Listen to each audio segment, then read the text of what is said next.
ನಮ್ಮ ಕಾರಜೋಳ ಸಾಹೇಬರು ಕೂಡಲೇ ಪೊಲೀಸ್ ಫೋನ್ ಮಾಡಿ ನಾವು ಕಂಪ್ಲೇಂಟ್ ಮಾಡಿದ್ಮೇಲೆ ಅವ್ರನ್ನ ಪೊಲೀಸವ್ರು ಅರೆಸ್ಟ್ ಮಾಡಿ ಕರ್ಕೊಂಡು ಹೋಗ್ತಾರೆ. ಪೊಲೀಸ್ ಸ್ಟೇಷನ್ನಲ್ಲೇ ಅವರು ಪ್ರೆಸ್ ಮೀಟ್ ಮಾಡ್ತಾರೆ ಲೈವ್.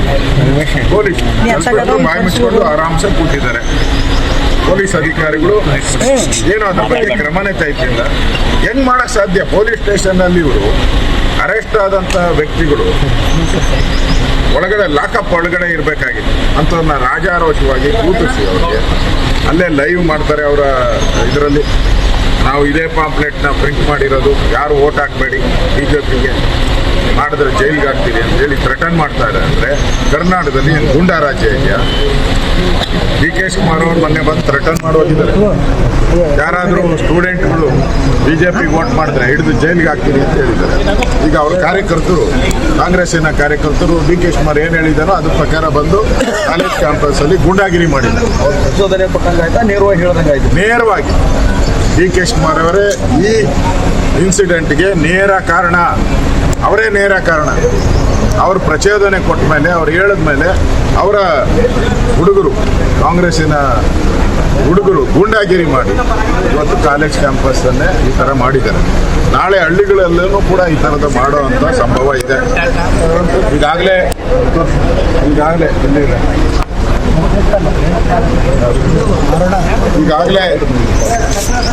ಕೂಡಪ್ಪ ಇದು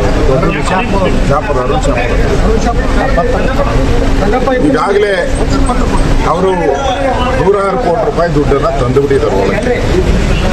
ಹಂಚೋದಕ್ಕೆ ಈಗಾಗಲೇ ಇವತ್ತಿಂದ ಅವರು ಡಿಸ್ಟ್ರಿಬ್ಯೂಷನ್ ಮಾಡುವಂಥದ್ದಕ್ಕೆ ಹಣವನ್ನು ಎಲ್ಲ ಕಡೆಗೆ ಇದು ಮಾಡ್ತಾ ಇದ್ದಾರೆ. ಕ್ಯಾಂಪಸ್ ನಮಗೆ ಭಯ ಇರುವಂಥದ್ದು, ಫೇರ್ ಎಲೆಕ್ಷನ್ ಆಗಬೇಕಾದ್ರೆ ಈ ಹಣದ ಹಂಚಿಕೆ ಆಗಬಾರ್ದು, ನ್ಯಾಯಯುತ ವೋಟಿಂಗ್ ಆಗಬೇಕು.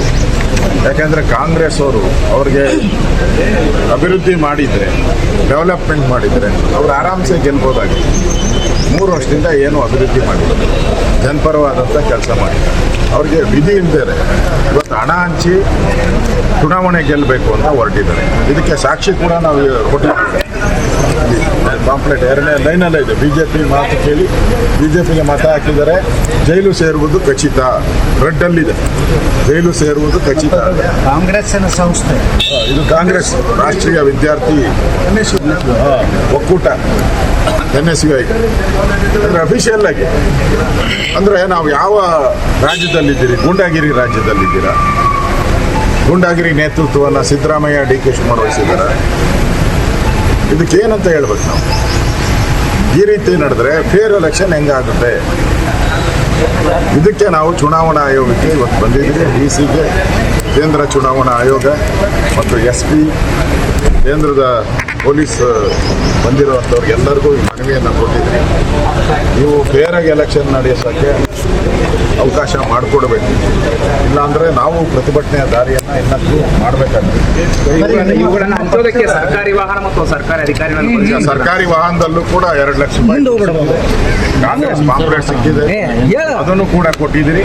ಅದನ್ನು ತನಿಖೆ ಮಾಡ್ತೀನಿ.